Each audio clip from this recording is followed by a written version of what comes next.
Hey everyone, this is Joshua Kirk here with you once again. Now it's time for episode 97 of Album of the Day. And before we get into today's review, I'd just like to give you guys a brief recap on the MDA Muscle Walk, which was yesterday. Basically, it's kind of an event that helps kids with Duchenne or autism or whatever, go to camp. Of course, I raised over like $3,000 thanks to all you wonderful people that helped me donate. It's kind of an event where it kind of starts out with we got our picture taken, and also excuse me. There were like a few stands, stuff like that. From our sponsors, including one which is from Famous Dave's, which is like a barbecue restaurant chain. So we got to have some barbecue sandwiches, which were good. And there's like a mascot race, and then we got to hear some boys and girls sing the national anthem. We did do the little "oh" cheer since this is in Maryland and we're obviously surrounded by tons of Orioles fans. And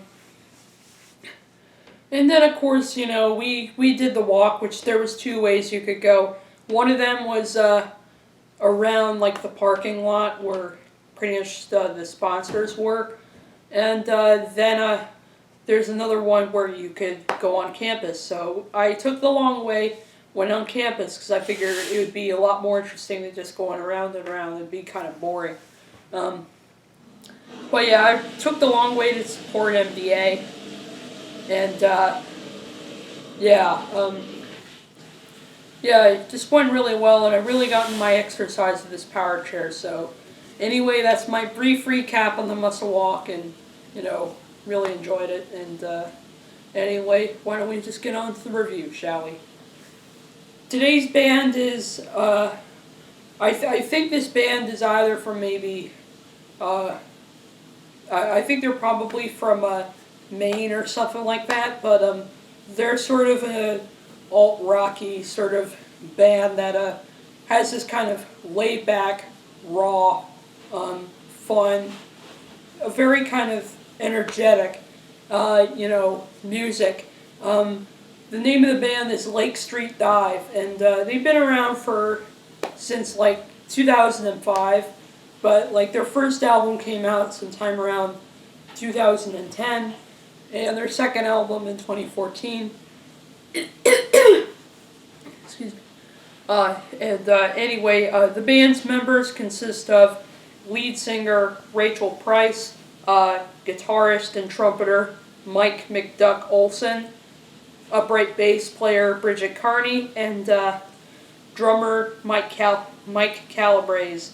And I'm here to review their third studio album that recently came out in February. The album is called Side Pony. And I really like the artwork on here. It's very colorful. It really does fit in with the overall aesthetic of the record. And of course, there's all the band members there. And this is the band's first album to be released on None Such Records. So I'm reviewing two albums in a row here. The latest Conor Oberst solo record and this album that are both released on None Such. So I'm reviewing two None Such albums in a row right here. And there's track listing there, and this is produced by Dave Cobb, who's a producer from Nashville, who's mostly worked with a bunch of different, more country kind of artists, such as Shooter Jennings, Sturgill Simpson, Jason Isbell, and Chris Stapleton, which I recently did do a review of Jason Isbell's latest album that he recently won 2 Grammy nominations for. And of course, it's my most viewed video right now besides my MDA Muscle Walk video. But anyway, There's the inside, which apparently the term side pony refers to some sort of hairstyle or something like that. And it's like kind of a slang for like, doing whatever you want or something like that. Which is kind of what the band is doing here. Like, there's a little note from the band that says how the name sort of ties into sort of what the direction they're going for on this album. And then there's all the lyrics there. It's like a poster. And then there's like some real psychedelic imagery of the band on the other side.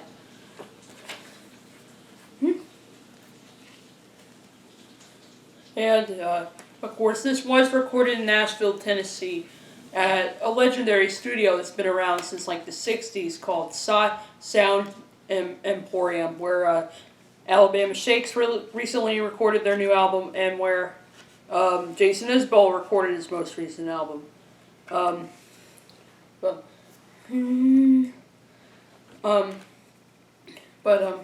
Anyway, that's the package.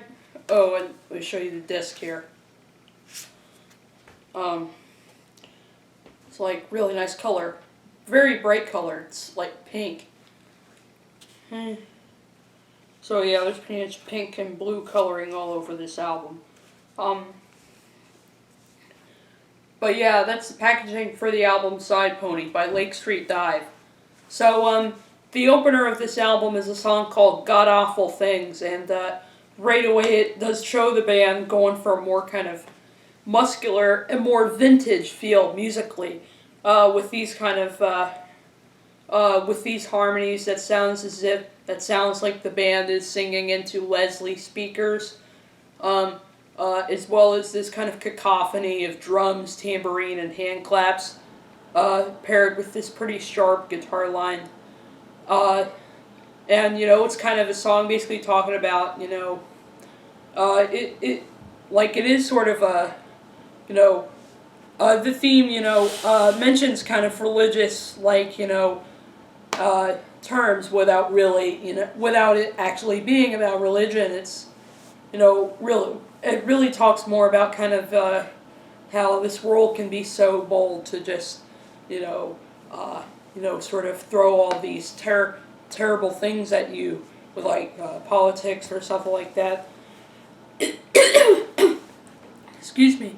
And then plus the chorus is like undeniably catchy with some like barroom piano and some very and some very distinctive organ on it, as well as of course the upright bass, which really has a really nice texture that really does pop up, that really does pop in the arrangements, as well as that nice little organ that occurs on there. And then there's the slightly bluesy, more maybe alt country kind of tinged track, Close to Me, which is like very smooth with like some sort of soulful harmonies and some like some really nice guitar licks on there too, as well as another thing that really catches my attention about this band is Rachel Price's vocals. She's been compared to some people like Amy Winehouse, but to be honest, I don't think she's really close to anything Amy Winehouse has done. But at the same time, her voice definitely has that kind of, she can just belt it out easily, and her voice is very powerful and and you can pretty much feel the soul and the emotion in her voice. It's kind of the thing that kind of commands you to listen, pretty much. And then there's the track Call Off Your Dogs, which goes for kind of a dancey kind of almost 70s kind of feel musically, with this kind of with these swirls of mellotron strings and a wide variety of different hand percussion instruments, as well as this kind of smooth, rhythmic guitar line. And this is the one track where the band definitely does experiment quite a bit also throwing in like some trumpets and also there's like a catchy little whistling hook which actually features a faux coder in it, which can be heard at the beginning and the end of the song. And plus, in the middle of it, everything kind of drops out except for a lot of the hand percussion, the guitar, some vocal percussion sounds, and then there's like a multi-tracked scream that occurs in the middle too, between like the band members.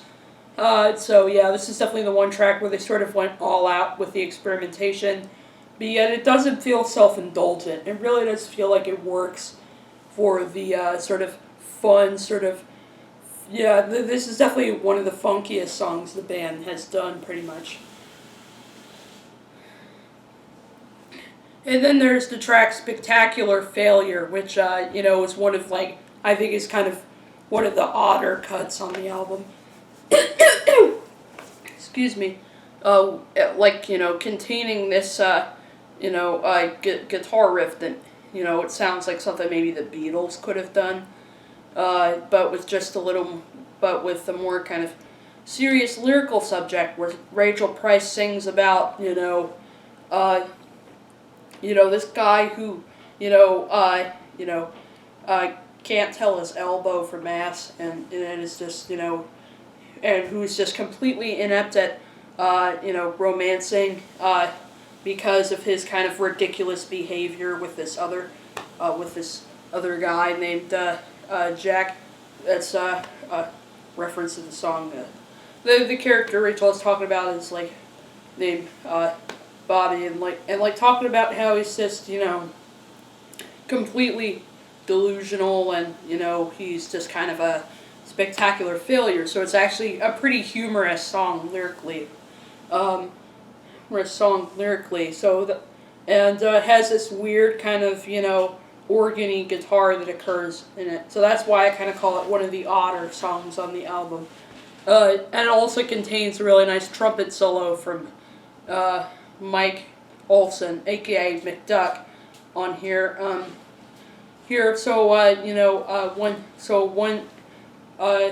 One perfect example of unusual instruments the band will throw in there will be like a trumpet once in a while. There's like a couple of tracks on here where they'll just break out a trumpet. And then there's the song "I Don't Care About You," which has kind of a this is where kind of some of the soul and R&B flavor sort of comes in, and this song is kind of about how it deals with a relationship where the narrator is like initially is worried about worried that maybe she might have done something wrong, so they kind of worry about what's wrong and what's right. But then she kind of realizes how she doesn't really care about that person anyway. That she's pretty much done with that person and doesn't really care what did or did not occur or something like that. And this is one of the highlights on here. It has this kind of twangy guitar riff as well as this very as well as that upright bass that really pops in the arrangement really nicely on there. Another example of an unusual instrument the band uses is playing an upright bass instead of an electric one, even though they do use an electric bass on a few songs on here. Which while upright bass would be new and not normal for some bands, it is totally normal for this band, and while electric bass would be pretty normal for most bands, it wouldn't typically be the normal thing for this band. As well as the chorus has some really nice harmonies, and I do like that part in towards the end where it gets faster and has this and gets all energetic on it, and then plus it also has that organ to add that real kind of soul flavor as well. Oh, and also forgot to mention, I do like the part towards the end of in Godawful Things where this kind of kind of soulful kind of song in the middle turns into like kind of this Beatlesy psychedelic thing with, with like 4-part harmonies going around in there, and like the song getting slower. And I do feel the Beatles influence definitely does go through on the next track on here, So Long, which is a song about this is one of the sadder tracks on the album, and it definitely has that kind of Beatlesy feel to it with like the mellotron strings and like the So Long harmonies that go on like towards the end of the song. And I do think the band does a really nice job with some of the sadder tracks on here, like this one. And then there's the song How Good It Feels, which is one of the shorter, more straightforward, soulful moments on the album, with some, sort of, with some harmonies that sort of echo the lead vocal on here.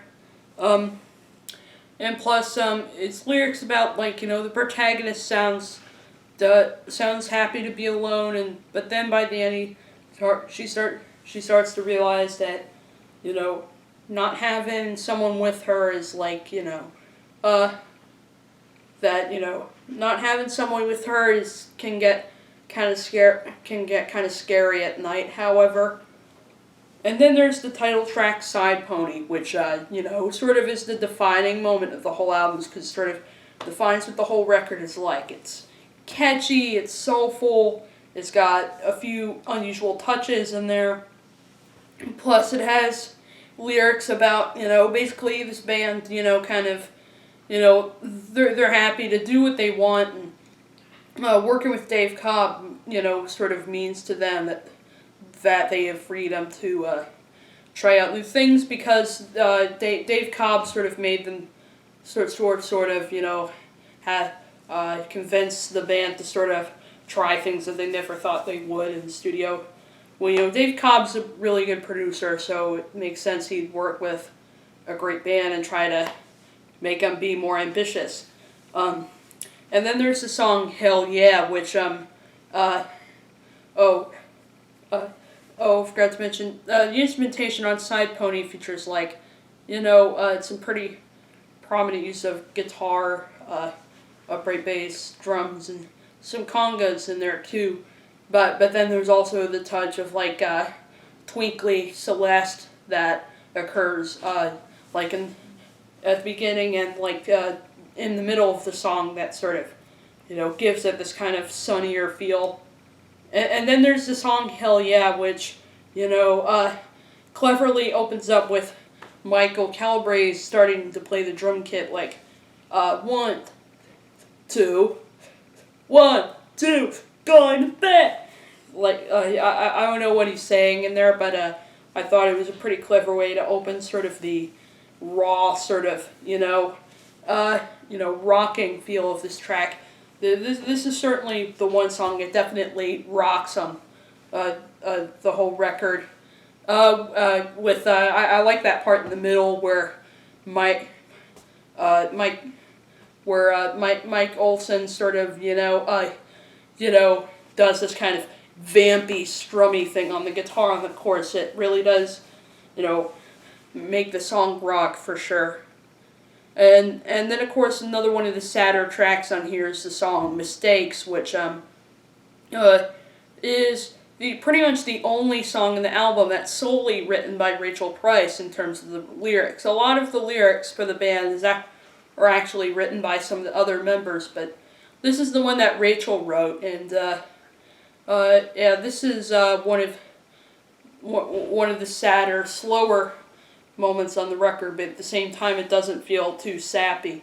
It's like driven by this kind of spacey Rhodes piano, as well as this kind of lonely trumpet lick that occurs like in there as well, that I think sounds really beautiful on there, on top of the sort of spacey feel that the Rhodes piano is providing. And then there's by far, one of the danciest tracks on the whole record would have to be the song Don't Stop, which again goes for more, be the song Can't Stop, which again goes for kind of a 70s kind of feel. And it features a sample of the song Love Pains in it. Those are like the strings that you're hearing in the beginning. And then, of course, he's got this catchy little hook on it. It goes like, can't stop your love, can't stop, can't stop. Like, just a really great hook on there. To pair with kind of this keyboard-driven kind of track. And it has a ton of percussion in it. Like, it features Calibre's, like, playing, like, a triangle on here. That's one of the few percussion instruments you can hear very prominently on there. And I heard online pretty much, the whole band pretty much bought him a triangle just for this one song that they were recording in the studio. And like it features all four members along with Dave Cobb and their manager Emily Lichter, all providing hand claps on here. And then it closes with the song Saving All My Sitting, which goes for kind of a funky kind of feel with this with the guitar, the electric bass, the drums, and tons of hand percussion, Rhodes piano, and some Mellotron strings for extra icing on there. And it features these really nice harmonies. And at the end the band just kind of belts it out right there. It sounds really nice. And this is kind of a song about how you've been a good person for so long, but yet sometimes you feel like you deserve to do something wrong since you've been such a good person your whole life, even though you don't really have to do anything wrong or save all your sinning for your peers. So yeah, I think this is a really great album, and it really does show the band's ability to try new things and really kind of have fun in the studio and not take themselves so seriously. If you're, this is a band that sort of, is just about having fun and they're not the kind of band that thinks, oh, this is maybe a little too fun, why don't we add a little bit of darkness to it? With everything being so much about just, being, so this is the one band that doesn't have to go down the dark road in order to create something that's going to engage with the listener. So, and I can tell when I listen to this album, it sounds like the kind of band that would be fun to see live because of how much energy they put into it. Hopefully they have a show in, my home of Maryland, maybe sometime. But yeah, this is definitely one band that I'd like to try live because their sound is pretty fun. So I'm feeling like an 8 out of 10 on this new album. Even though their last album, Bad Self-Portraits, is a brilliant album too. But I do recommend you check out this new record, Side Pony, as well. Never really been too familiar with the band, but now I'm sort of getting into them now. So that's my review of the album Side Pony. And I'll see you for episode 98. Only 2 more episodes after 98. After only a few more episodes left, and then it's my 100th review. So stay tuned, won't you?